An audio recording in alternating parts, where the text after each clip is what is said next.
Ontario Skills Development Academy जो है is excited and proud and feel happy to present this public awareness training in solar technologies.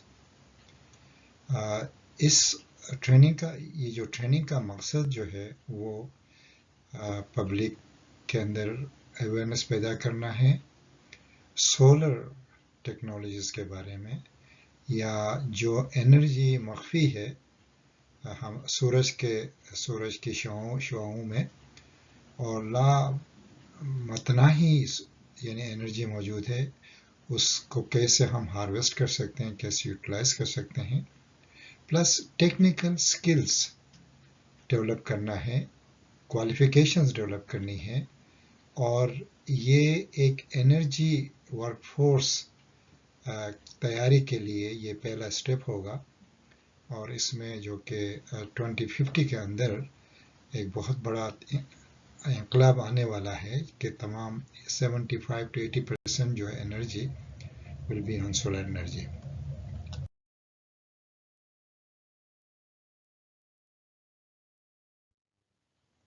इंसानी ज़िंदगी या किसी भी ज़िंदगी के लिए उसकी बका के लिए तीन चीज़ें बहुत ज़रूरी हैं एक तो हवा है और दूसरा पानी है और तीसरा रोशनी है या सूरज है इनके बगैर ज़िंदगी आगे बढ़ाना बहुत मुश्किल है In this diagram you can see there are few terminologies has been used those are the solar energy source base solar energy on earth surface wind energy source base and human energy use तो ये क्या है solar energy source base जो है वो total solar capacity है जिसमें आप अगर उसको इलेक्ट्रिसिटी में कन्वर्ट करें तो आप उससे इतना एनर्जी उसके अंदर ये सोर्स मौजूद है जैसे कि यहाँ पे दिखा है 1.5 into 10⁻18 kilowatt hours per year इसी तरह से जो यूजफुल एनर्जी अर्थ के ऊपर मौजूद है या उसे हम उससे फ़ायदा हासिल कर सकते हैं वो 5.5 into 10⁻17 किलोवाट आवर इतना एनर्जी हम सूरज से हासिल कर सकते हैं विंड एनर्जी जो सोर्स बेस रहा है वो जो असेसमेंट हुई है वो 6 into 10⁻14 kilowatt hour per year है और इंसान की ज़रूरत कितनी रही है मिड टू लेट सेंचुरी जो है वो सिर्फ 50 टेट्रावाट की ज़रूरत पड़ी है जो कि 1 टेट्रावाट बराबर होता है 10⁻12 के बराबर There are a few important questions need to be answered. For example, what is the total energy demand of this globe according to source EPA 2015-2015? The total demand of this globe was 15.5 terawatt. And you know 1 terawatt is equal to 10 raised power 12, which is 100 billion of kilowatt hours. Similarly, if you see the potential of renewable energy resources, for example, solar is 23,000 terawatt per year, wind is 75 to 130 terawatt per year, OTEC is 3 to 11 terawatt per year, and waves is 0 to 2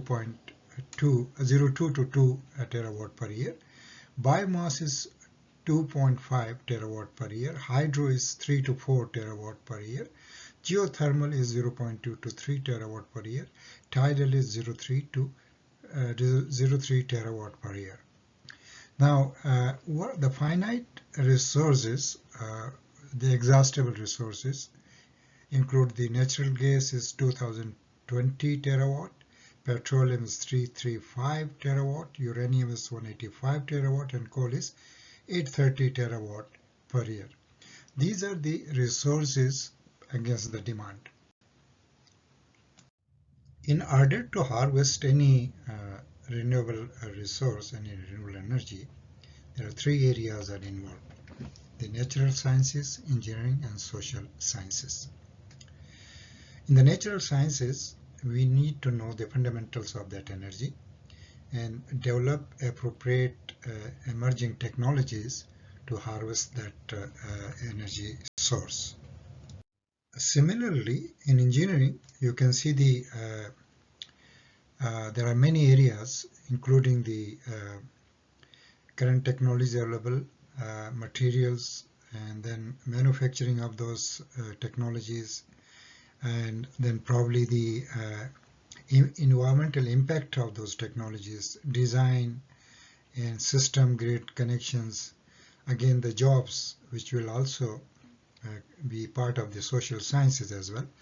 So these are the areas we have to look into, deep dive into it. And when we talk about the social sciences, the first thing is the economy market for that technology, the social impact of that technology, and again the developing countries, how the developing countries can get benefit from those technologies, history, how this technology has been evolved over the centuries, over the decades, and then policy again, a policy matter, how to the government probably have a policy for harvesting those technologies, and again the job creation.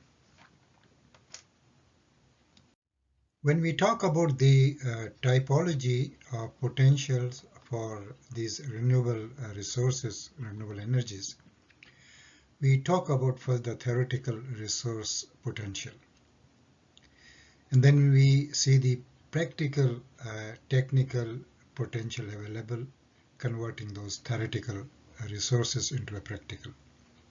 That covers the system and topographic constraints, land use constraints, system performance, and then we discuss the economic potential.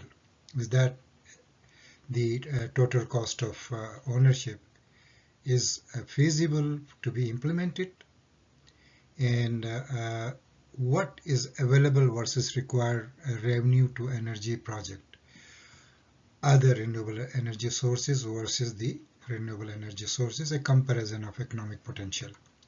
And then again we see the market, where this can be marketed and how this can be marketed. Again, you develop a regulatory limits, investor resources, and regional competition with other energy resources, very important to be developed. Now let's discuss the cost, total capital expenditure, or the total cost of installation. According to IRENA, if we have to produce 1 kilowatt of energy in Canada, it will cost $2,427. Russia, $2,302. South Africa, for example, $1,671 per kilowatt. Australia is a little less, $1,554. The most charming, most lowest the cost for producing energy is probably the Italy, China, and India. The lowest cost for producing 1,000 watt is in India is $794 per 1,000 or 1 kilowatt. The global weighted average for producing a solar PV plant, for utility scale solar PV plant, is $1,210. For Pakistan, the most charming, more economical markets are China, Italy, and India, as they are the lowest, below 1,210, which is the global average. ये slide बड़ा important. This slide is very, very important from Pakistan's perspective. You can see the total area, population, for example, GDP per capita, which is $1,473, and human index Human Development Index, Pakistan ranks 0.56, which is 146, in the ranking. And electricity consumption 448 kilowatt hour per year, and PV installed so far is by 2018 was 1568 megawatt peak, and average practical potential is 4.713, which is one of the top ranking for solar harvesting. The potential is that we are in the first ranking. So again, you can see the distribution of photovoltaic power output. The number of times, 49.9% over, the 5.4, and then 72.7%, the below 4.0%. So this is the percentage between 54 to 52, 52 to 50, 50 to 48, the different levels of solar production, peak power production, that indicates those kind of parameters. This slide is very important from Gilgit-Baltistan and Chitral perspective, because we want to know how much solar harvesting potential, how much energy from solar we can obtain or we can get from the solar rays. For the comparison's sake, I have taken Hunza, Gilgit, Skardu, Chitral, and Gupis and Yasin. Those 5 areas, because my focus is Gilgit-Baltistan, the application of solar harvesting, and this training specifically addresses the population of Gilgit-Baltistan in general, in particular, and in general, anyone who wants to harvest the solar energy can benefit from this. Now, if we see the Hunza, the average annual solar potential is 4.25 kilowatt hour per meter square per day. And similarly for Gilgit, it is 4.57 kilowatt hours per meter square per day. Skardu is 4.73, Chitral is 4.85, and Gupis Yasin is 4.85, similar to Chitral. If we compare with the global average ranking, which is 4.713 kilowatt hour per meter square per day, probably the potential in especially in Chitral and Gupis, and generally we are we are including in the rank 1 of the globe, where the solar energy is very feasible for harvesting because of the solar potential, solar intensity available in these areas. Ontario Skills Development Academy, Toronto, Canada is planning to offer more than 20 lectures on solar technologies. We will cover the basic design, types of solar PV systems, and also the operation maintenance aspect. Please remain connected to us, and if you subscribe to our YouTube channel, you will not miss any of the lecture. See you then.